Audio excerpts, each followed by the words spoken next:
আল্লাহ তাআলা লাখ কোটি শুকর সুজুদ মহান রব্বুল আলামিন আমাদেরকে দয়া করে মায়া করে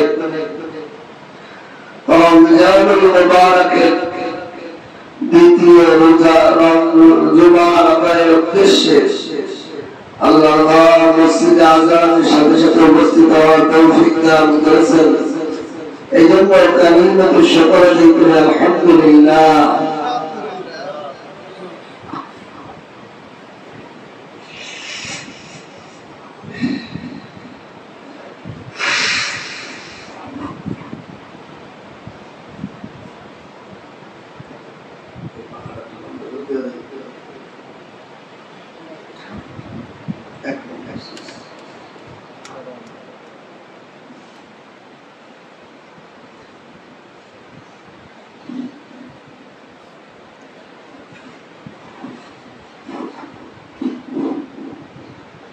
আল্লাহ তাআলা দয়া করে মায়া করে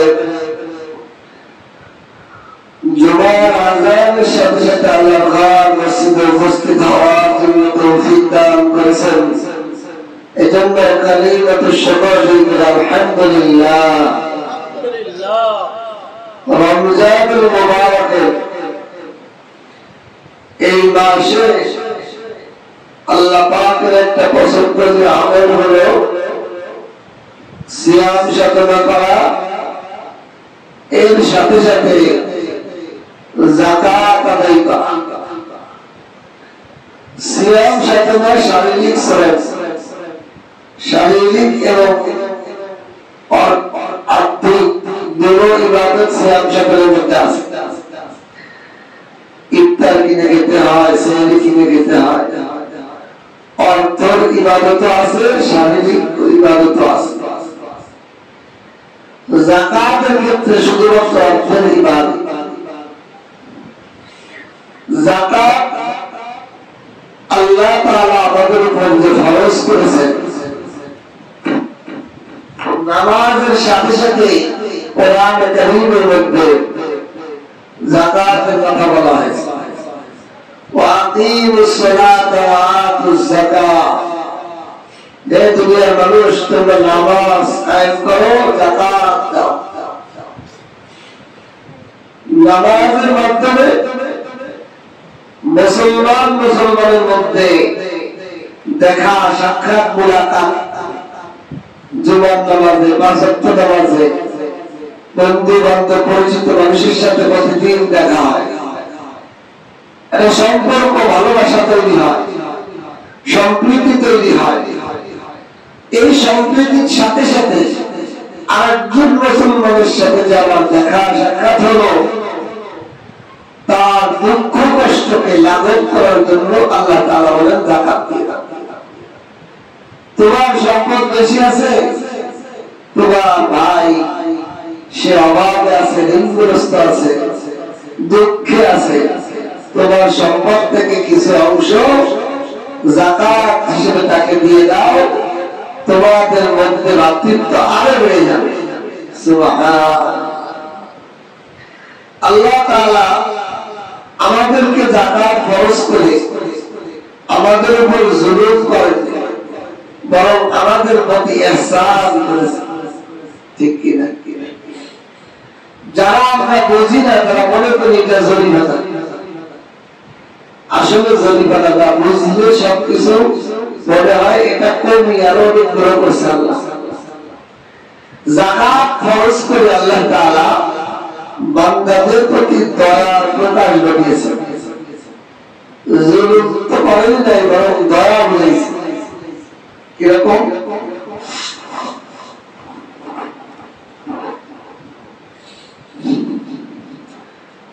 আপনার আমার যদি একটা ফ্যাক্টরি থাকে, এই ফ্যাক্টরির বিল্ডিং আপনি আমার, আপনার আমার, ঠিক কিনা?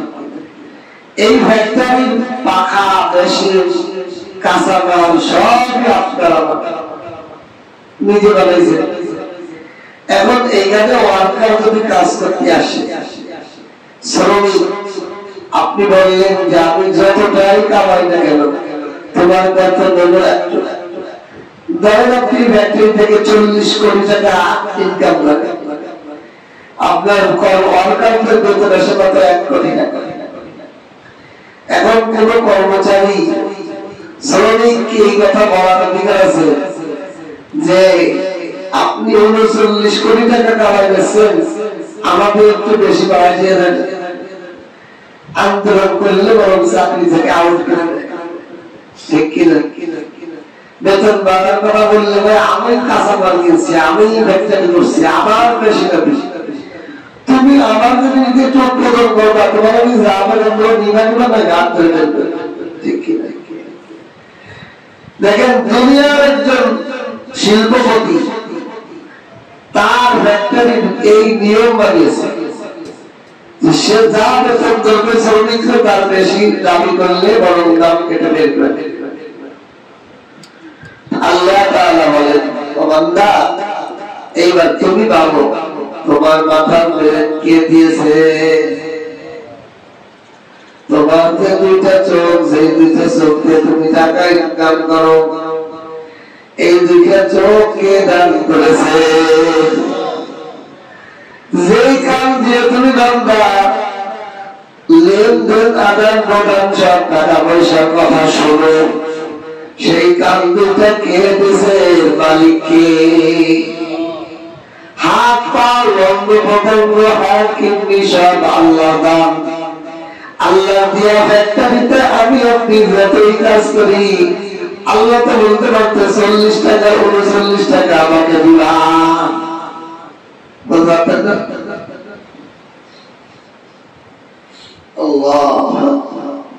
আল্লাহ তাআলা বান্দার প্রতি দয়া প্রকাশ করেছে। আল্লাহ বলেন না দুনিয়ার ফ্যাক্টরির মালিক কিসের 40%? অনেক সময় 100% দিকে মালিকরা শ্রমিকের বেতন মারিবে। আল্লাহ তাআলা বলেন দুনিয়ার মানুষ আমার দিয়া চোখ, আমার দিয়া কান, আমার দিয়া ব্রেন, আমার দিয়া হাত পা দিয়ে তুমি ইনকাম করো, তুমি ভুলেও একবার মালিকের কথা বলে করে তোমার সারা দিন একবার মালিকের কথা বলে করে না। আমি মালিক তো চাইলে এরকম বলতে পারতাম 40%-এর 1% তুমি বেতন হিসেবে পাবে, আর বাকি 39% আমি মালিককে দিয়ে দিবে। কিন্তু আমি মালিক আল্লাহ তাআলা এত দয়াবান, আমি নিসাব পরিমাণ সম্পদ আর বন্ধ তোমাকে সব দিয়ে দিলাম। তোমার কাছে যাকাতের নিসাব হওয়ার আগ পর্যন্ত যত সম্পদ আসবে এই সম্পদ সব তুমি কর্মচারীকে দিয়ে দিলাম। এই পরিমাণ ইনকাম করলে এর আগ পর্যন্ত সব তোমার। কোন পর্যন্ত? বর্তমান স্বর্ণের দাম বেশি, রূপার দাম কম। স্বর্ণ এবং রূপা এই দুটোটা মূল্যের যেটা কম থাকবে সেটার মূল্যই যাকাতের নিসাব। 52.5 ভরি রূপার দাম, বর্তমানে প্রায় 1400 টাকার মতো ভরি রূপার মূল্য। তাতে 52.5 ভরি রূপার মূল্য আসে 84,000 টাকা। 84,000 টাকার সম্পদ কোন বান্দার কাছে থাকলে আল্লাহ তাআলা বলেন তোমার আমাকে যাকাত দেয়া লাগবে না, তুমি কর্মচারীদের সব আমি দিয়ে দিলাম। বলেন সুবহানাল্লাহ। আর যদি বান্দা 84,000 টাকার পরিমাণ অথবা তার বেশি থাকে, আমাকে সব দেয়া লাগবে না, 40 দিয়ে ভাগ দিয়ে 1 ভাগ আমার দিবা, 39 ভাগ তুমি দিয়ে দাও। আল্লাহ। এরপরে কপাল করে আমি বান্দা যাকাত দেই না, হিসাব করি না। আমি কপাল পোড়া, আমি আমার মালিকের হকটা আদায় করতে চাই না, যাকাতের হিসাবই করে না। কয় হুজুর টাকা দিয়ে দিছি, বিভিন্ন বিষয়ের মাসালা আমাদের কাছে জিগায়, কিন্তু যাকাতের বিষয়ে জিগায় না। কারণ এটা তো অর্ধেক কিতাব। হুজুর তিনি কথা শুনে দেয়, মাসালা জিগায়। হুজুর সন্তান কথা শুনে না, ব্যবসায় লাভ কেমনে হবে, কি দোয়া করলে ব্যবসা ভালো ব্যবসা হবে, কোন দোয়া করলে বেশি দিন পরিশোধ হবে, এই এই সমস্ত বিষয় জিজ্ঞাসা করে, কিন্তু যাকাতের মাসালা জিজ্ঞাসা না। কি বলে যায়? আমাদের সমাজে অধিকাংশ মানুষের যাকাত খরচ, 99% মানুষের যাকাত খরচ। মাসালা না জানার কারণে বোঝেই না, এবং এটার আলোচনা বুঝতেই চায়, এটা জানতে চায় না। জানলে যদি আমার যাকাত দেওয়া লাগে ভয়ে সে ভাবতেই চায়। আল্লাহ, অথচ আপনি আমি যদি যাকাত দেই, আল্লাহ তাআলা আমার আপনার সম্পদের সিকিউরিটি দিবেন। আগুনের পোড়া থেকে, চোরের চুরি থেকে, ডাকাতের ডাকাতি থেকে আল্লাহ রক্ষা করবে। সুবহানাল্লাহ। যাকাত দিলে ওই মালের সিকিউরিটি আল্লাহ তাআলা নিজ কুদরতে হাতে দিবেন। সুবহানাল্লাহ। তাহলে যাকাত কেন দিতে হবে? বলেন, যাকাত দিলে আল্লাহ তাআলা নবী বলেন, যাকাত দিলে সম্পদ পেয়ে যায়, কমেই না। তাহলে আমি কেন দিব না? আমার এক বন্ধুকে যাকাত হিসাব করে দিলাম, প্রথম বছর 30,000 টাকা, তারপরের বছর 70,000 টাকা। বলেন সম্পদ কমে গেছে, কমে গেছে। তৃতীয় বছরে এসে 1.5 লাখ। যাকাত বাড়ছে না কমছে? সম্পদ। তাহলে এখন আমার দোস্ত ভাই বুঝে গেছি, ব্যবসা তো এটাই। প্রতি বছর হিসাব করে আমি যাকাত দিব, সঠিকভাবে সঠিক জায়গার মধ্যে জাকাত যদি আমি দিতে পারি, হিসাব করে দিতে পারি, তাহলে আমার সম্পদ কমানোর মতো কোন কারো বাপের ক্ষমতা নাই। এটা আল্লাহ বাড়ায় দিবে। সম্পদ বাড়াতে মানে কি? আল্লাহ। কিন্তু আফসোসের বিষয় হলো, আমাদের সমাজে অধিকাংশ ব্যবসায়ী লামসাম একটা লুঙ্গি আর শাড়ি কিনে দিয়ে মনে হয় বিশাল করে যাচ্ছে। আরে বিয়ে একজন মানুষকে আপনি দিয়েছেন লুঙ্গি, এরকম 100 জনের লুঙ্গি দিয়ে এত লুঙ্গি করবে না কিছু।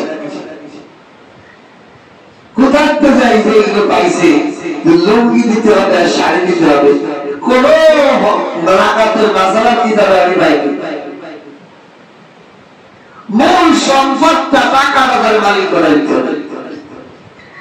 তার হইতে পারে চাউলের প্রয়োজন, তার হতে পারে তার বাচ্চার চিকিৎসার প্রয়োজন, হতে পারে না লুঙ্গি দিয়ে কি চাই কিনে খেতে। এগুলো করবেন না, টাকাটা হাতে দিব, সে যে কোনো প্রয়োজন মেটাইতে পারবে। এটা ঠিক কিনা? আল্লাহ তাআলা আমাদের উপর যাকাত ফরজ করে ইহসান করেছেন, দয়া প্রকাশ করেছেন। এজন্য যাকাত হিসাব করতে হবে। আপনার উপর জুমার নামাজের 2 রাকাত নামাজ ফরজ, আপনি যদি হিসাব ছাড়া 10 টাকা পেয়ে যান, তা হবে কে? হিসাব আছে না? যাকাতের ক্ষেত্রে সম্পদ হিসাব আছে, হিসাব করতে হবে। যাকাতের মালের হিসাব করে দেওয়া এটা ফরজ, লামসাম আন্দাজ করে দেওয়া হবে তাতেই হবে না। এজন্য পরিপূর্ণভাবে সম্পদের একটা হিসাব করতে হবে। কয় প্রকারের সম্পদের হিসাব করতে হবে? 4 প্রকারের সম্পদ। 4 ধরনের মালে হিসাব করে যাকাত দিতে। 1 নম্বর হলো স্বর্ণ, 2 নম্বর হলো রূপা, 3 নম্বর হলো টাকা, নগদ টাকা, 4 নম্বর হলো ব্যবসায়িক পণ্য, মালামাল। এছাড়া আর কোন বাইরের মালের উপর যাকাত আসে না। যত সম্পদ আছে এই 4 প্রকারের মধ্যে যে সম্পদগুলো আছে এগুলোর শুধু যাকাত আসে। এখন আমাদের সমাজে অনেক মা বোনেরা আছে, তাদের কাছে তারা একটা ভুল করছে। কারো কাছে 2 ভরি স্বর্ণ আছে, 3 ভরি 5 ভরি আছে, সে মনে করে যে 7.5 ভরি স্বর্ণ না হলে তো আমার উপর যাকাত ফরজ না। কিন্তু এখানে বোঝার একটা ভুল আছে। কারো কাছে আধা ভরি স্বর্ণ থাকলেও যাকাত ফরজ হয়ে যেতে পারে। এই জন্য এই সুরত গুলো মা বোনেরা, এলাকার মা বোনেরা খুব মনোযোগ দিয়ে শুনবে। 4 প্রকারের মালের উপর যাকাত আসে।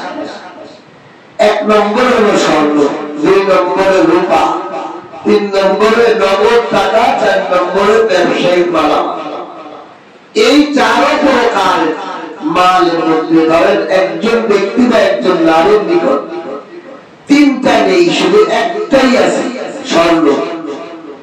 রূপাও এক গ্রাম পরিমাণ নাই, কোন রূপা নাই, নগদ কোন টাকা নাই, ব্যবসায়িক কোন মালামাল নাই, আছে শুধুমাত্র স্বর্ণ। তাহলে এই নারী বা এই পুরুষের জন্য 7.5 ভরি স্বর্ণ হওয়ার আগ পর্যন্ত যাকাত খরচ হবে না। বুঝতে পারছেন? 7.5 ভরি পরিমাণ স্বর্ণ যখন হবে তখন তার উপর যাকাত আদায় করা 1 বছর পর্যন্ত হলে খরচ হবে।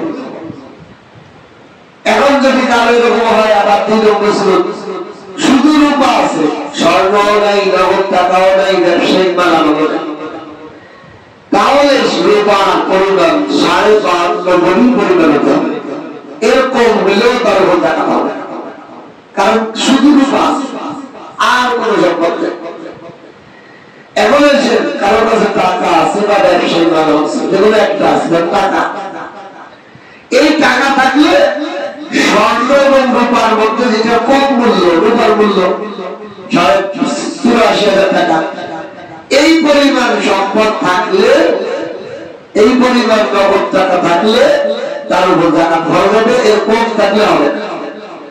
ঠিক ব্যবসায়িক মালামালের ক্ষেত্রে, ব্যবসায়িক মালামাল আছে, নগদ টাকাও নেই, স্বর্ণও নেই, রূপাও নেই, শুধু মালামাল, তাহলে এই 84,000 টাকার মতো সম্পদ মালামাল থাকলে তার উপর যাকাত খরচ হবে না। এটাতে গেল প্রত্যেক প্রকারের একটা শুধু আছে। এখন যদি কোন নারী অথবা পুরুষের কাছে স্বর্ণ আছে একটু, নগদ টাকা আছে 200 টাকা 500 টাকা থাকে না, রূপা আছে একটু, অর্থাৎ যে কোনো 2 প্রকার মিলিয়ে আছে, মিলিত আছে, তাহলে এই দুটোটার মূল্য যদি 84,000 টাকার মতো হয় তার উপর যারা খরচ হবে। কথার কথা, একজন মহিলার 1 ভরি স্বর্ণ আছে, 1 ভরি স্বর্ণ তার মধ্যে এখন বর্তমান 1,30,40,000 টাকা, আর নগদ যদি 200 টাকা তার কাছে থাকে তার উপর যারা খরচ হয়ে গেছে, কারণ 1,30,000 আর 200 টাকা মিলে দিয়ে গেছে 84,000 টাকা বেশি হয়েছে। 2 প্রকার জিনিসের মধ্য থেকে যদি একত্রিত হয় তখন এটার মূল্যের উপর যাকাত আসে। কারো কাছে রূপা আছে একটু, স্বর্ণ আছে একটু, নগদ টাকা আছে, সব মিলে 84 টাকার মূল্যের উপর বেশি, তাহলে ওই নারী অথবা পুরুষের উপর যাকাত খরচ হয়ে যাবে। একটা বিষয় বুঝতে পারছেন? এইভাবে আমাদের সমাজে অনেক মা বোনেরা আছে যাদের কাছে 2 ভরি 3 ভরি স্বর্ণ আছে, নগদ টাকা আছে 2,000-3,000 টাকা আছে, কিন্তু তারা মনে করে যে আমার তো 7 ভরি স্বর্ণ নেই, এই জন্য সে যাকাত দিতেছে না, সে জাহান্নামের আগুনকে পর্যন্ত করতেছে। আল্লাহ তাআলা কোরআনে কারীমের মধ্যে বলেন, ওয়াল্লাযীনা ইয়াকনিজুনা আয-যাহাবা ওয়াল-ফিদ্দা ولا ينفقونها في سبيل الله فبشرهم بعذاب أليم। ওই সমস্ত লোকেরা যারা স্বর্ণ এবং রূপা অর্থাৎ মালামাল জমা করে, ولا ينفقونها في سبيل الله, আল্লাহর রাস্তায় সম্পদগুলো খরচ করে না, ফাবাশশিরহুম বিআযাবিন আলীম। আল্লাহ তাআলা বলেন তাদেরকে সুসংবাদ দেন হে নবী, কঠিন যন্ত্রণাদায়ক আযাবের সুসংবাদ দেন। টিটকারি সুসংবাদ দেন, এই সুসংবাদ না দুঃখের সংবাদ। টিটকারি মূলক আল্লাহ বলতেছেন যে ওদেরকে সুসংবাদ দেন, পিতা আছে, পিতা কঠিন যন্ত্রণাদায়ক আযাব। ইয়াউমা ইউহমা আলাইহা ফি নারি জাহান্নাম, এই সম্পদগুলোকে জাহান্নামের আগুনে উত্তপ্ত করা হবে। এই স্বর্ণ এবং রূপাকে জাহান্নামের আগুনে উত্তপ্ত করিয়া ফাতকুয়া বিহা জিবাহুম ওয়া জুনুবুহুম ওয়া যুহুরুহুম, তাদের কপালে, তাদের পাঁজরে এবং তাদের পিঠের মধ্যে স্বর্ণ গরম স্বর্ণরূপা দিয়ে সেক দেওয়া হবে। উত্তপ্ত লাল হয়ে যাবে স্বর্ণরূপা, এগুলো দিয়ে আগুনে, জাহান্নামের আগুনে গরম করে করে কপালের মধ্যে সেক দেওয়া হবে, পাঁজরে আর পিঠে। তার এই সম্পদ হাযা কানাজতুম হাযা মা কুনতুম লিআনফুসিকুম, আল্লাহ তাআলা বলেন এই সম্পদ তুমি তোমার নিজের জন্য জমা করেছিলে। ফাযুকু মা কুনতুম তাকনিজুন, এখন এই সম্পদের আযাব ভোগ করো, সম্পদ বলে মজা নিতে দাও, শাস্তি ভোগ করো। এজন্য যাকাত আদায় না করে সম্পদ আমি গচ্ছিত রাখলে আমার জন্য বিপদ। আর আমি যদি এই জাকাতের সঠিক জাকাত আদায় করি, হিসাব করিয়া করিয়া, তাহলে আল্লাহ তাআলা ওয়াদা করেছেন আমার সম্পদ বৃদ্ধি করবেন। বলে সুবহানাল্লাহ। ইয়ামহুল্লাহু রিবা ওয়া ইউরবিস সাদাকাত, আল্লাহ তাআলা বলেন যাকাতের সম্পদ আমি বাড়িয়ে দেই, এর বাড়তেই থাকবে। এটা হলো গাছের মতো, পানি ঢাললে যখন গাছ বড় হতে থাকে, যাকাত আদায় করলে আল্লাহ তাআলা সম্পদের মধ্যে বৃদ্ধি করায় দেয়। কেউ যদি সঠিকভাবে হিসাব করে সঠিক জায়গায় যাকাত আদায় করে, ইনশাআল্লাহ তার সম্পদ আদায়ের পয়সা যদি কমে, আমি দায়িত্ব নিয়ে বাড়াই দেব। কারণ আল্লাহ ওয়াদা করেছে, আমার নিতে চুক্তি করতে অসুবিধা আছে? আমার সাথে চুক্তি করেন যে আপনি সঠিকভাবে আমার মাধ্যমে আদায় করবেন, হিসাব করে করে আগামী বছর যে সম্পদ কমবে, যে সম্পদ কমবে তাকে আমি দিব। এরপরেও আমরা সমাজের মানুষ হিসাব করে দেখা যাবে, এজন্য সম্পদের হিসাব করতে হবে। নাম্বার 2, আমাদের সমাজে অনেক মানুষ আছে যারা যাকাতের ক্ষেত্রে বছরে একটা দিনকে নির্ধারণ করে যাকাত হিসাব করার জন্য। এই হিসাবের ক্ষেত্রেও একটা মাসালা জানে না, অধিকাংশ মানুষ জানে না। কি মাসালা? যাকাত প্রতি বছরে একটা নির্দিষ্ট দিন হিসাব করতে হবে। একটা নির্দিষ্ট দিন হিসাব না করলে আপনার যাকাত সঠিক করে আদায় হয়। যেমন একজন মানুষের আজকে 13ই রমজান, গত বছর 13ই রমজানে 84,000 টাকা আসছে। এখন তাহলে তার আজকের দিনটা হলো বছরের পূর্ণ দিন না, যেই দিন বছর পূর্ণ হবে ওই দিন হিসাব করতে হবে। তাহলে বছরের আজকে হিসাব করতে হবে। আজকে তার কাছে 2.5 লাখ টাকা আছে, কিন্তু সে আজকে মার্কেট করে খরচ করে 1 লাখ টাকা। কালকে যে হিসাব করে টাকা দিতেছে, তাহলে কালকে হিসাব করতে পাই টাকা 1.5 লাখ, 1.5 লাখ টাকা, 2.5 লাখ টাকা থেকে 1 লাখ টাকা মার্কেট করে দিচ্ছে। সে বলে করছে আমার কাছে তো আছে 1.5 লাখ, সে কালকে যে আদায় করতেছে 1.5 লাখ হিসাব করে, তার টাকা তো হবে। কেন হবে না?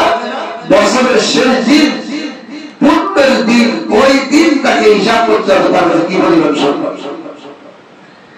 এখন যেই লোকের জানাই নাই যে বছরের কোন দিন আমার কাছে এই 84,000 টাকার মতো সম্পদ প্রথম আসছিল, এটাই অধিকাংশ মানুষ জানে না।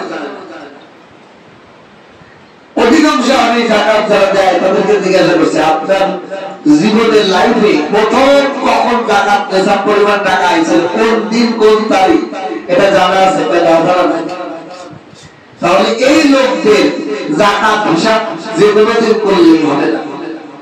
এই লোকের জন্য আমাদের হকায়ে کرام, আমাদের মাযহাবের ইমামগণ কত সহজ একটা পদ্ধতি শিখিয়ে দিয়েছে, তাদের জন্য দোয়া করা উচিত। আমরা হলে এই লোকরা যাকাত যে কোনো দিন আদায় করলে হতে পারে। ধরেন আপনার জানা নাই যে কোন দিন, রমজান মাসের মধ্যেই আপনার জানা নাই যে কোন দিন আপনার কাছে নেশাব পরিমাণ টাকা আসছে, হতে পারে 5ই রমজান, হতে পারে 10ই রমজান, হতে পারে 20ই রমজান, আপনি জানেন না কোন দিন। এখন আপনি রমজান মাসের একটা দিন দিয়ে দিচ্ছেন, কথার কথা আপনি 15 রমজান হিসাব করে জাকাত দিচ্ছেন। 15 রমজান আপনার কাছে আছে মাত্র 1 লাখ টাকা, কিন্তু এর আগে 5 রমজান 10 রমজান আপনার কাছে 10 লাখ টাকা ছিল। এখন আপনি তো 1 লাখ টাকা বা 1.5 লাখ টাকা হিসাব করে জাকাত দিচ্ছেন। আসলে আপনার তো জানাই নেই 5 রমজান ছিল আপনার সেই নিসাবের দিন, আপনি তো 15 রমজানে দিচ্ছেন, আপনার জাকাত গুলো আগে দিচ্ছেন।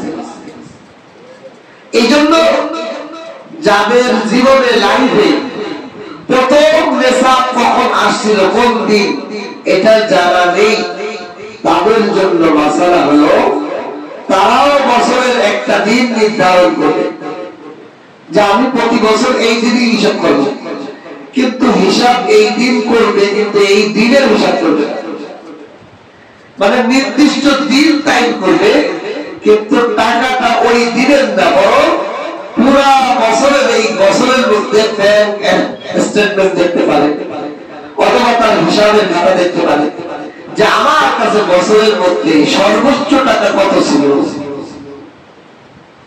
বুঝতে পারছি? পুরা বছরের সেই দেখবে যে আমার কাছে সর্বোচ্চ টাকা কত ছিল। ধরেন একটা মানুষ আমার কথাতে বুঝে যে আমি জানি না কোন দিন আমার জাকাতের নিসাব শুরু হয়েছে, তাহলে আমি রমজানের একটা দিন নির্ধারণ করলাম 27শে রমজান, আমার জানা নাই কোন দিন আমার নিসাব শুরু হয়েছে, কিন্তু আমি প্রতি বছর 27 তারিখে আমি একটা নির্ধারণ করলাম দিন, কিন্তু 27 তারিখে কি পরিমাণ সম্পদ আছে এটার হিসাবে জাকাত করব না, বরং কিভাবে করব, আমার গত 27শে রমজান থেকে এই 27শে রমজান 12টা মাস, এই মাসের মধ্যে প্রথম 2 মাসে আমার কাছে 50,000 আছে, তারপরে 2 মাসে আমার কাছে 2 লাখ টাকা ছিল, তারপরে 2 মাসে আমার কাছে 3 লাখ টাকা ছিল, তারপরে আমার কাছে 5 লাখ টাকা ছিল, আবার রমজান আসতে আসতে আমার কাছে 2 লাখ টাকা আছে। তাহলে আমার পুরো বছরের মধ্যে আমার সম্পদের সর্বোচ্চ ছিল কত? 5 লাখ। যারা কথা বলছেন তারা বলবেন কয় লাখ ছিল? আমার এই 1 বছরের মধ্যে আমার কাছে সম্পদের মজুদ ছিল 5 লাখ। এখন কত আছে এটা না, পুরা 27শে রমজান থেকে 27শে রমজান এই একটা বছর 12 মাসের মধ্যে সর্বোচ্চ টাকা আমার এত ছিল, ওইটা হিসাব করে জাকাত আদায় করবে, তাহলেই তার জাকাত সঠিক করে আদায় হবে। যাদের নিসাবের শুরুর দিন জানা নেই, যাদের নিসাব কবে থেকে আমার কাছে শুরু হয়েছে এটার দিন তারিখ জানা নাই, আর যাদের জানা আছে তারা তো প্রতি বছর ওই দিনেই দিবে, এটা রমজানের বাইরে হোক আর ভিতরে হোক, যে কোনো দিনে পারে। কারণ ফেব্রুয়ারি মাসের 20 তারিখে হয়েছে টাকা, তাহলে প্রতি বছর ফেব্রুয়ারি মাসের 20 তারিখে যা হিসাব করতে হবে টাকা, বাকি রমজানে আদায় করে দিতে পারে, আগেও দেওয়া যায়, জাকাত আগেও আদায় করে দেওয়া যায়, দিয়ে আদায় করতে করতে লিখে রাখলে পরে ফেব্রুয়ারি মাস আসলে আপনি 20 তারিখে হিসাব করবেন কতটুকু দেওয়া যায় কতটুকু বাকি আছে। এই জন্য আমাদের সমাজের মানুষ এই হিসাবগুলো অধিকাংশ জাকাত দাতারাই করে, কারণ আমি টোকা দিয়ে অনেকটা জিজ্ঞাসা করে দেখছি, দিয়ে দিচ্ছি লুঙ্গি গামছা কি, লুঙ্গি আর গামছার মধ্যে জাকাত দেয়, এতে মানুষের প্রয়োজন মেটে না, যেটা দিয়ে এই সম্পদ দিয়ে সব প্রয়োজন মিটাইতে পারে এরকম সম্পদ তাকে দিয়ে টাকা দিয়ে, এতে সেসব আবার এ কথা মনে করেন না কেউ লুঙ্গি আর জাকাত, লুঙ্গি আর কাপড় দিলে জাকাত আদায় হবে না, এমন না, হবে, জাকাত আদায় হবে, যে কোনো ধরনের মাল দিলেই আদায় হয়ে যাবে, বাকি টাকাটা দিলে যিনি জাকাতের উপযুক্ত তার উপকার বেশি হবে। কারণ জাকাতের লুঙ্গি একজন পাইছে 20টা, শাড়ি পাইছে 50টা, তার জমির কি 50টা শাড়ি দরকার আছে, কারণ এই শাড়িগুলো সে যদি আবার বিক্রি করতে যায় অর্ধেক দামও পায় না, এই জন্য আপনার পুরা টাকাটা তার হাতে দিয়ে দিয়ে আসে, যেভাবে ইচ্ছা সেভাবে করছে। এই জন্য আমরা জাকাতের হিসাব করব, সম্পদের মধ্যে জাকাত হিসাব করব, এভাবে হিসাব করিয়া বলে যাব। 3 নম্বর বিষয় হলো যাকাত হিসাব করার সহজ তরিকা বলে দিই। ধরেন আপনি ক্যালকুলেটর একটা নিলেন, মোবাইলের মধ্যে ক্যালকুলেটর করলেন, সহজ হিসাব। আপনার স্বর্ণ আছে 2 লাখ টাকা, 2 লাখ লিখে প্লাস বসে। আপনার রূপা থাকলে রূপা বসাইলেন 50,000 টাকা। তারপরে নগদ টাকা এটা বসাইলেন, ব্যবসায়িক মালমাল থাকলে এটা বসাইলেন, যোগ দিয়ে সমান সমান টিপ দিলে একটা সংখ্যা হিসেবে। এই যে সংখ্যাটা আসলো, যাই আসুক, এই সংখ্যার পরে একটা বাঘ চিহ্ন বসানো, বাঘ চিহ্ন বসায় 40 সংখ্যা বসানো, 40 সমান সমান দিয়ে দেখবেন যে আপনার যা আসছে ক্যালকুলেটরে এটাই আপনার জাকাত। অর্থাৎ 40 ভাগে 1 টাকা, 40 টাকায় 1 টাকা। এই জন্য অনেকে আবার বলে কি 100 টাকা 2.5 টাকা। মূল মশলা এটা না, মূল হলো 40 ভাগে 1 টাকা। এখন আপনি যেটাই করেন 100 টাকায় ওই 40 ভাগের 1 বাকি আছে 2.5 টাকাই আসে। 1000 টাকায় 25 টাকা আসে, 1 লাখ টাকায় 2,500 টাকা আসে। ওই সব মিলে দেখেন 1000 টাকা বসায় বাদ দিয়ে 40 দেখবেন যে ওই 2500 টাকা আসে, কি 25 টাকা আসে। এখন বিষয়টা হলো 40 ভাগের 1 ভাগ, এটা মনে রাখবেন 40 ভাগের 1 ভাগ। যে সম্পদ আছে তার 40 ভাগের 1 ভাগ আমার ভাগ। এভাবে হিসাব করে দেখা। এখানে আরেকটা মশলা জানাতে, সেটা হলো এখন আমাদের সমাজে অনেক প্রকারের টাকা আছে। নগদ টাকার ক্ষেত্রে বলে কেউ আছে দোকানে 1 বার দিতেছে, মার্কেটে দোকান আছে মালিককে 1 বার দিতেছে 50,000, 2 লাখ, 3 লাখ, 5 লাখ, এরকম 1 বার দেয় না। অ্যাডভান্সের টাকা আছে, কেউ কর্জে আসনা দিতেছে, কেউ ধার দিতেছে, কেউ ব্যাংকে রাখছে, কেউ সমিতিতে রাখছে। বিভিন্ন প্রকারের নগদ টাকা আছে, ব্যাংক অ্যাকাউন্টে আছে। এই সব প্রকারের নগদ টাকার মাসলা হলো যেই টাকার মালিকত্ব আপনার, সেই টাকার যাকাত আদায় করতে হবে আপনার। কি কথা বলছেন? যেই টাকার মালিকত্ব আপনার, যেই টাকার মালিকত্ব আপনি একজনের দাম দিয়েছেন, এই টাকার মূল মালিকত্ব কার? আপনি একটা সমিতি করছেন, এই টাকার মূল মালিকত্ব কার? আপনি অ্যাডভান্স দিয়েছেন মালিককে, দোকানের মার্কেটের মালিককে, এই টাকার মালিকত্ব কার? আপনার। আপনি ব্যাংক অ্যাকাউন্ট করছেন, ডিপিএস করছেন, এই টাকার মালিকত্ব কার? আপনার। আপনি যে কোনো ভাবে ধার কর্জ যাকে যেভাবেই দিয়েছেন, যেই সম্পদের মালিকত্ব আপনার, ওই সম্পদের জাকাত আদায় করা আপনার উপর। আমাদের সমাজে আমার অনেক মালিকের মার্কেটের মালিক আছে, তার কাছে পুরো মার্কেটের প্রত্যেক দোকানদার দিতে 1 কোটি টাকার সম্পদ এসে গেছে, 1 কোটি টাকা জাকাত তার দেওয়া, কারণ এই টাকার মালিকত্ব না মার্কেটের দোকানদার, ওই মার্কেটের মালিকের না। মালিকত্ব যা টাকা দিতে হবে। এরপরে আসে আমাদের সমাজে অনেক আছে ঋণ দিয়ে পালায়, জাকাত দিচ্ছে না, আবার ঋণ আছে অনেক, সব ঋণই জাকাত থেকে মাপ পায় না। এটাও বুঝতে, একজন 100 কোটি টাকার মালিক, সে 200 কোটি টাকার ঋণ, কিন্তু সে এসি গাড়িতে চলে, এসি বাড়িতে থাকে, কি বিলাস বলছেন দেখি, তাহলে তার কি জাকাত দিয়ে লাগবে না? সে এরকম হয়ে গেল ভালো, 1000 কোটি টাকার ঋণ, 1000 কোটি টাকার সে মালিক, তবে সে বলে যে আমার ওই সব ঋণ বা আমি জাকাত দিয়ে লাগবে। এত সস্তা। শরীয়তের মাসালা বুঝতে হবে, রুলস বুঝতে হবে। ঋণ 2 প্রকার। কয় প্রকার? 1 প্রকার মালের ঋণ, যেই সমস্ত মালের জাকাত আসে না। যেমন আপনি একটা ঘর বানাবেন, বিল্ডিং বানাবেন, বসবাসের জমি কিনবেন, এটার জন্য যত ঋণ নেন, এই ঋণ বাদ দিয়ে হিসাব করার কোনো সুযোগ নেই। এই ঋণ বাদ যাবে না জাকাতের ক্ষেত্রে। যে আপনার 1 লাখ টাকা আছে, আপনি 1 লাখ টাকা ঋণ, যে আমি তো এই 1 লাখ টাকা বাদ, আমার 1 লাখ টাকা আছে ঋণই তো, আমার জাকাত দেন না, বরং এই 1 লাখ টাকা জাকাত দিয়ে লাগবে, ওই ঋণের কারণে আপনার এই জাকাত থেকে মাফ হবে না। যেই সম্পদগুলো উপর আপনার জাকাত আসে না, যেমন আপনি একটা মিল কারখানা করলেন, গার্মেন্টস করলেন, এই গার্বেজ করতে যে আপনি 100 কোটি টাকা ঋণ দিলেন, এই 100 কোটি টাকা ঋণ কোনো দপ্তর পাবে না। আপনার যা সম্পদ আছে 1 লাখ টাকা দিয়ে ওটা হিসাব করে টাকা দিলেন, কারণ এটা আপনার, এটার উপর কোনো জাকাত আসে না, এটা আপনার ফ্যাক্টরি, এটার মূল্যের উপর জাকাত আসে না। এটার করতে যে যতই ঋণ হয় এটা ঋণ থেকে বাদ যাবে। কোন ঋণ বাদ যাবে?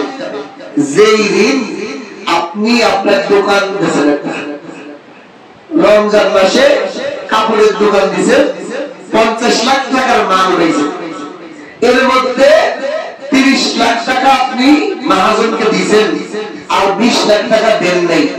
এই যে কাঁচা মাল, এটা যেরকম মাল, এটাও যেরকম জাকাতে হিসাব করতে হয়, এটা থেকে আপনি 30 লাখ টাকার মাল হিসাব করবেন আর 20 লাখ টাকার মাল ওই ঋণ বাবদ বাদ দিতে পারবেন।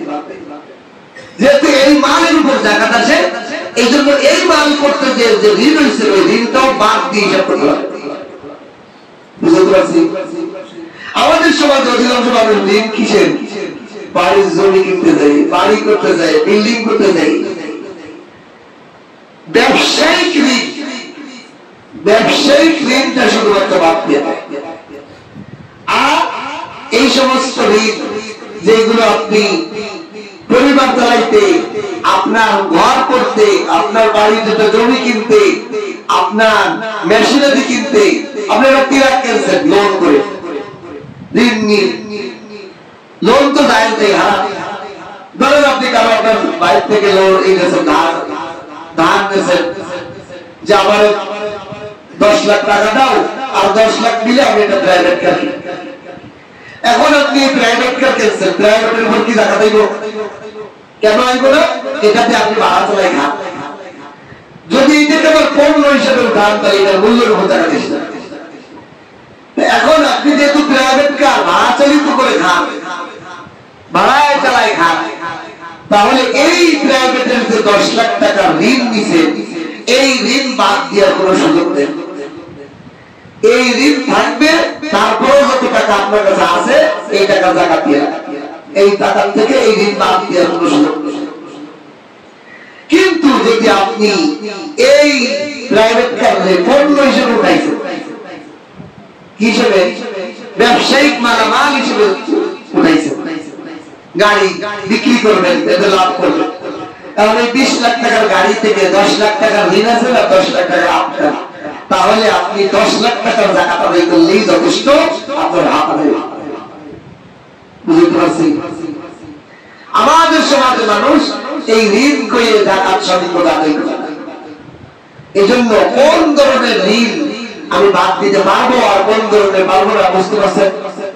যেই সমস্ত মালের উপর জাকাত আসে, ওই মাল হইতে যে ঋণ হয়েছে এই ঋণটা বাদ দিয়ে দেয়। দোকানে আপনি 20 লাখ টাকা মাল পেয়েছেন, এই মালের উপর যে জাকাত আসে এর মধ্যে 10 লাখ টাকা আপনার মহাজন পাবে, তো 10 লাখ টাকা বাদ দিয়ে 10 লাখ টাকা হিসাব করে জাকাত দিলে আদায় হয়ে যায়। কিন্তু আপনি দোকান ডেকোরেশন করছেন, 50 লাখ টাকা খরচ করছেন, এখানে আপনার খরচ দেওয়া হয়েছে 20 লাখ, আর 30 লাখ টাকা নিজের টাকা আর 20 লাখ টাকা দিয়ে ডেকোরেশন করছেন। এই ডেকোরেশনের টাকা 20 লাখ টাকা আপনার জাকাত থেকে বাদ দেওয়ার কোনো সুযোগ নেই। ধরেন আপনার কাছে নগদ টাকা আছে, তা ধরেন 30 লাখ আছে, এখন আপনি ওই যে 20 লাখ টাকা ডেকোরেশন করার জন্য দিয়েছিলেন, আপনি মনে করছেন যে ওইটা বাদ দিয়ে আমার তো জাকাত আসবে না, এই টাকা জাকাত দিয়ে এটা বাদ দেওয়ার সুযোগ নেই। কারণ এই সম্পদের উপর জাকাত আসবে না।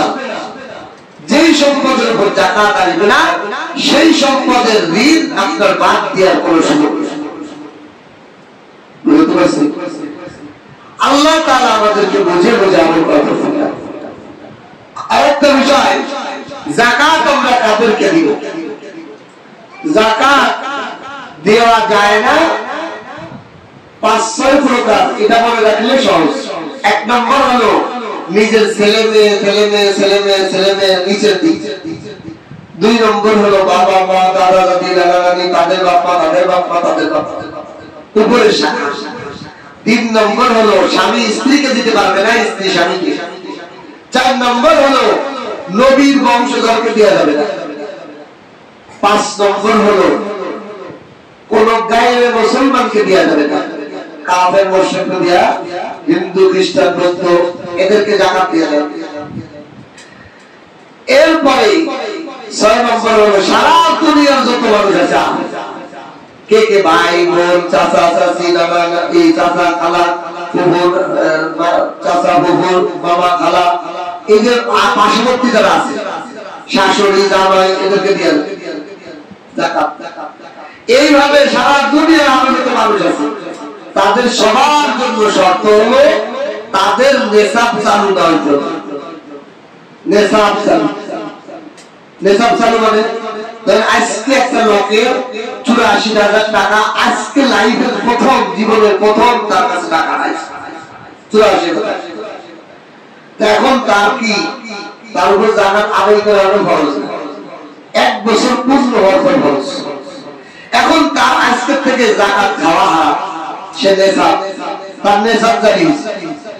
এই নেশাবটা যদি আগামী বছর এই দিন পর্যন্ত তার এই টাকাটা এই টাকাটা থাকে, মাঝখানে কমছে বাড়ছে কমছে বাড়ছে অসুবিধা নেই, একেবারে 100 টাকা মত হয়ে গেছে শেষ হতে তাও অসুবিধা নেই। কিন্তু যদি মাঝখানে 6 মাস পরে তার পুরো টাকাটা খালি হয়ে যায়, আগে একটাও না, তাহলে সে আবার টাকা পেতে, তাহলে সে কি আবার টাকা পেতে। আর যদি দেখা যায় আমাদের মানুষের কাছে এই রমজানে 5,000 টাকাও নাই, কিন্তু 6 মাস আগে তার কাছে 1 লাখ টাকা ছিল, সে টাকা পেতে পারবে। খুব সেনসিটিভ, যারা তারা জাকাত দিলে জাকাত দিয়ে। আপনি এমন লোককে জাকাত দিচ্ছেন যার কাছে মাত্র 200 টাকা আছে, সেটা আমাদের দাও একটাও নেই, চলতে পারতেছি না। কিন্তু 3 মাস আগে তার কাছে 1 লাখ টাকা ছিল, সে নেশাদের গণ্ডির মধ্যে রয়েছে, তার কাছে এখনো ফিনিশড হয় নাই, ফিনিশড হওয়ার আগ পর্যন্ত সে জাকাত খেতে পারবে না, তার উপর জাকাত খাওয়া, তাকে জাকাত দিলে আদায় হবে। এই জন্য আমি বলি 2 জায়গা জাকাত দেওয়া সেফ, সবচেয়ে উপকারী, সঠিকভাবে আদায় হবে 2 জায়গা। একটা হলো সবচেয়ে আপনজন, আগে দেখবেন আপনার ভাই গুলো, যার ব্যাপারে আপনি জানেন যে ভাই আমার ভাইরা আমার এই বোনরা সবচেয়ে বেশি অবহেলিত বলে, তার কাছে টাকা সম্পদ নাই, এটা আপনার ব্যাপারে আপনি একই জানেন, কারণ আপনি আপনার ভাই বোনের জানবেন না, কেউ বাইরের মানুষ জানবো, মানুষ তার ভাই বোনের কাছে সবচেয়ে ভালো জানে, ঠিক কিনা? কাছের মানুষের মধ্যে সবচেয়ে ভাই বোনেরটাই তো আগে জানে, এরপরে চাচা ফুফু, এরপরে মামা খালা। এইভাবে আপনি যার ব্যাপারে একই জানেন যে তার কাছে 6 মাস আগেও কোনো টাকা এরকম সম্পদ হয় নাই, এই গত 1 বছরের মধ্যে তার কাছে এরকম সম্পদ হয় নাই, সে আর লোন আনতে পারবে না, বলে তার অনেক কষ্ট লাগতেছে, আপনি জানেন কি না? এখানে জাকাত দেন, আপনার টাকাটা সঠিকভাবে আদায় হবে। 2 নম্বর সবচেয়ে আরো বেশি নিরাপদ হলো মাদ্রাসা কলবে এলেম, মালিক কলবে, যারা লিল্লাহ বলিয়ে খায়, মালিক, বাপ মা টাকা দিতে পারে না, নিজেরাই অসহায়, সে জাকাতের উপযুক্ত তার পেছনে দিয়ে সঠিকভাবে আদায় হবে। এছাড়া বর্তমানে রাস্তার যে ফকির আছে, অধিক এমন আমার মনে হয় 1000-এর মধ্যে একজনও পাওয়া যাবে না যে ফকিরের উপর জাকাত খাওয়া যায় না। কারণ আপনি একটা হিসাব করেন, তারা যে 10 টাকা 5 টাকা, এমন 10 টাকা নিয়ে ভিক্ষা দেয় না, 10 টাকা করে ভিক্ষা নিলে যদি মাসে 300 টাকা, মাসে প্রতিদিন যদি সে 1000 টাকা ইনকাম করে, তাহলে মাসে কত? 1000 টাকা করে না, মাসে প্রতিদিন 3000 টাকার মতো করে, তাহলে মাসে 90,000 টাকা, তাই 1 মাসেই তো সে টাকা তুলে যাবে। বর্তমান সবচেয়ে দামি ব্যবসা হলো ভিক্ষাবৃত্তি, বিনা পুঁজিতে ব্যবসা। এই ব্যবসায় ভালো ভালো মানুষ নিজে ভঙ্গু বানাইয়ে তারপরে ভিক্ষা করে, হাজার হাজার ধরা করতেছে আমাদের। এই জন্য কোন ফকিরকে আপনি জাকাতের টাকা দিবেন, এমনি দান করবেন, কিন্তু জাকাতের টাকা আপনার ফরজ ইবাদত, এই ফরজ ইবাদতের ক্ষেত্রে আপনার উপযুক্ত জায়গা করতে দেবেন। আল্লাহ তাআলা আমাদের সকলকে আরো মাসালা আলহামদুলিল্লাহ থেকে জেনে জেনে জাকাত আদায় করা। মসজিদ মাদ্রাসা ভাঙে, মসজিদের ইমাম মসজিদের বিল্ডিং এর কাছে জাকাত দিয়ে যায়, মৃত ব্যক্তির দাফন কাফনে জাকাত দিয়ে যায় না, বাসার কর্মচারীকে বেতন বাবদ জাকাত দিয়ে যায়, বেতন ছাড়া দিয়ে যায়। সে যদি উপযুক্ত হয়। এইগুলো বিষয়গুলো আমরা খেয়াল করে জাকাত দিব।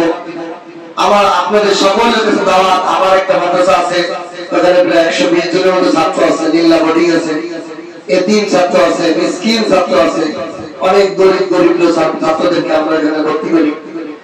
আমাদের ওখানেও জাকাত ফান্ড আছে, প্রতি বছর প্রায় 12-14 লাখ টাকা জাকাত ফান্ডে আমরা গরিব মিসকিনদের দিতে খরচ করি। আপনাদের যাদের দিলে হয় যে আমার মসজিদের ইমাম খতিব সাহেব ওনার মাদ্রাসা আপনি কিছু শহীদ থাকেন, আলহামদুলিল্লাহ অনেক মুসল্লিরা আছে যারা তাদের পুরা জাকাতটা আমার কাছে দেয়। দেখেন অনেক বিষয় আছে যে অনেকে আছে জাকাত নিজে নিজে আদায় করতে যে নষ্ট করে দেন। আপনি মাসালা চার্জের যদি সঠিকভাবে যদি জাকাতটা না দেন, আপনার উপর নামাজ পড়েন, আপনি যদি নামাজ পড়েন, নামাজ হবে 5 জায়গায় যেন পড়তে হবে। জাকাতটা সঠিক জায়গার মধ্যে আদায় করা ওর খরচ। এই জন্য আলহামদুলিল্লাহ অনেক মুসল্লি আছে হুজুর আমি এত কিছু বুঝি না, এই যে আমার জাকাতের টাকা আপনাকে দিয়ে দিলাম, আপনি এটা আদায় করে দেন, না আদায় হলে কে আমাদের দিলে আপনি দেন। আলহামদুলিল্লাহ আমরা যতটুকু ইনশাআল্লাহ মাসালা অনুযায়ী শরীয়তের মাসালা অনুযায়ী সঠিকভাবে আপনাদের হাতে টাকা দিয়ে আদায় করি, এভাবে সঠিকভাবে আদায় করার চেষ্টা করি। আপনারা যারা পারেন ইনশাআল্লাহ আমার মাদ্রাসা আছে, আরো আপনাদের এলাকার বিভিন্ন মাদ্রাসা আছে, আত্মীয় স্বজন আছে, সবাইকে জাকাত দিবেন। জাকাত দিয়ে হিসাব করে জাকাত আদায় করবেন। আমার মাদ্রাসার জন্য আপনারা অংশগ্রহণ করবেন, দাওয়াত দিলাম। আল্লাহ তাআলা আমাদের সবাইকে সঠিকভাবে জাকাত হিসাব করে আদায় করার তৌফিক দান করবেন। আমিন। ওয়া আখিরু দাওয়ানা আলহামদুলিল্লাহি রাব্বিল আলামিন।